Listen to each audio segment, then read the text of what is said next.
This is really tough. It's tough for the coaching staff. It's tough for myself. I'm not going to sit here and tell you UTRGV isn't a good team. You saw they played really well. Um, we chose a preseason conference schedule so we're competitive to get ready for the Sun Belt, and we find ourselves coming up short in different ways in different games. There's things that, right, we improved upon, but then there's things we're not capitalizing on. So, for example, we started out with a ton of turnovers. Last two games, we did a better job managing them. We turn our opponents over in the last two games, and we're struggling with converting on those turnovers. All right, we've got to be able to convert on those turnovers. You saw that we made a push at the end. We ran out of time, truly, but that's not necessarily an excuse. I will have some takeaways for our student athletes when we watch film about making those adjustments, buying in, coming out of halftime, right? Winning the halftime, but losing the game because we did not stay disciplined in our game plan to start the game, both first and second quarter. I was pretty disappointed in our lack of execution of that scout. Once we came together, came out of halftime, did a better job, amped up the pressure as well.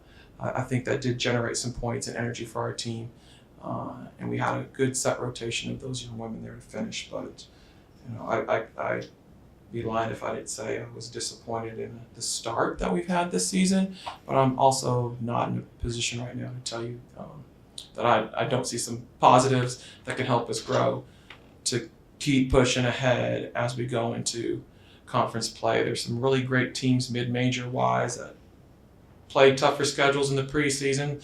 You see them get beat up. There's people within the Sun Belt Conference that do that. They play tougher schedules just to prepare them. So I need to make sure that I keep our team in a really good headspace and that we can play with some maturity and understanding that this is going to pay off long term as long as we're able to bounce back and learn our lessons. And right now, we've taken care of doing a better job of taking care of the basketball. We've got to convert on these turnovers.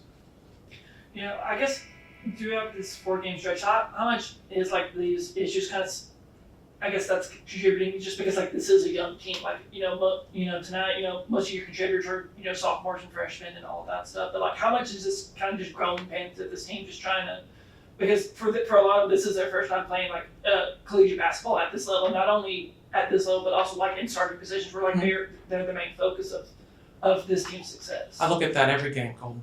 As a matter of fact, I don't look at my team first. I know who we are. I look at the opposing team.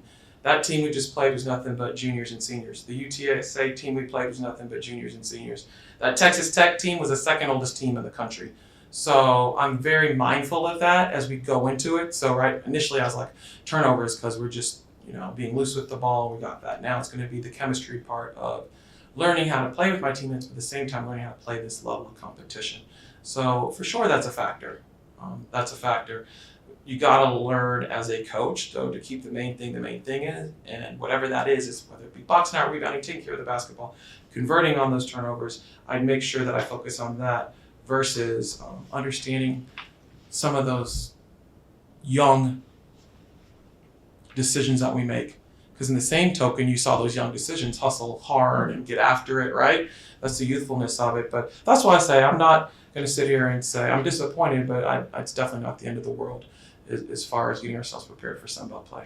So, Coach, you mentioned, forced 21 turnovers, but weren't able to capitalize off of some of those fast break opportunities off of turnovers. Would you say that that's something that fixes itself throughout the year, or is there something you're going to try to change within the lineup? It won't fix itself throughout the year if we don't work on it. So we've done a better job this past week of focusing on it. After our last game, we did not convert.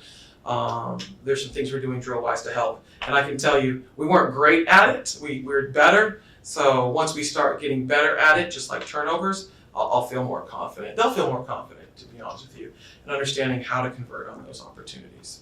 Just looking at this, obviously the second quarter is pretty glaring, being outscored 6-3. Just kind of what happened in that second quarter that led to y'all struggles, and how were y'all able to kind of rebound from that second quarter, be able to play up what y'all did in the second half? We took some ill-advised shots. We did not do a good job of taking high percentage shots. So it's a very simple explanation for our student athletes. When you take shots that aren't necessarily in flow for you, then your rebounders aren't in place, people aren't prepared. You put a lot of stress on your transition D. You saw they got a lot of transition opportunities. Number 10 got transition opportunities.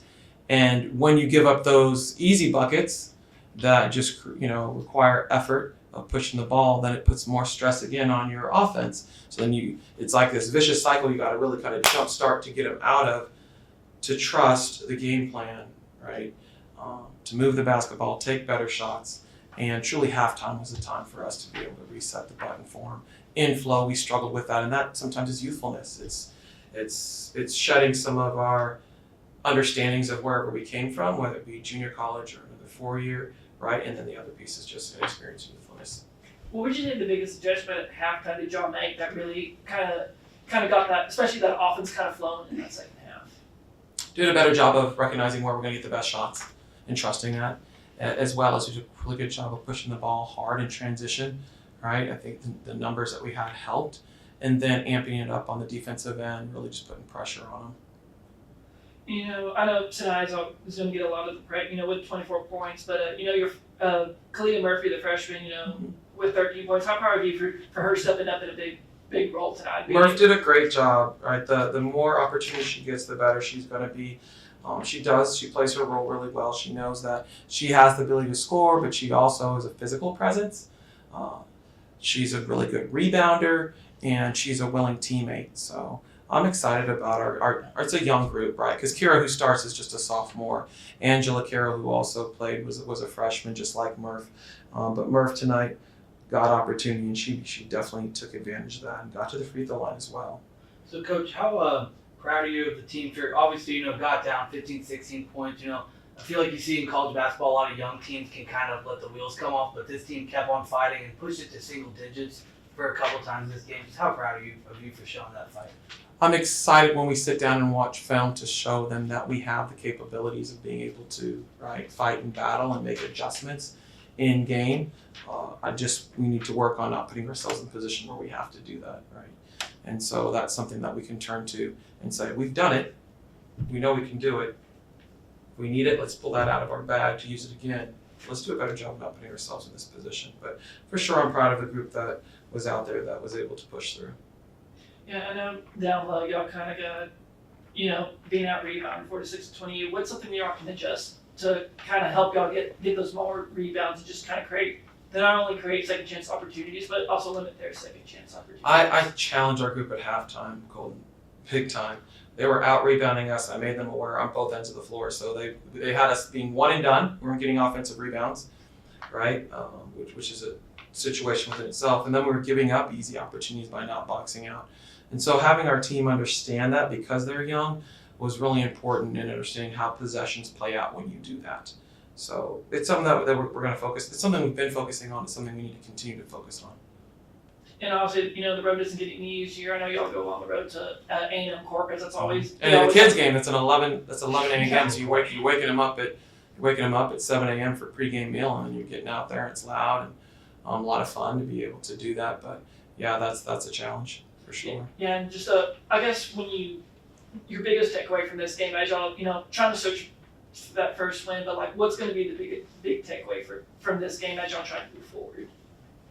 That we need to continue to work on where we're struggling. So again, I'll go back to doing a better job with the turnovers, have to be better with our rebounding, have to be better offensively with trusting our offense and moving the basketball. And then for sure, lastly, we've got to, when I say trust our offense, really trust in transition when we do create these opportunities for ourselves, converting those offensive opportunities.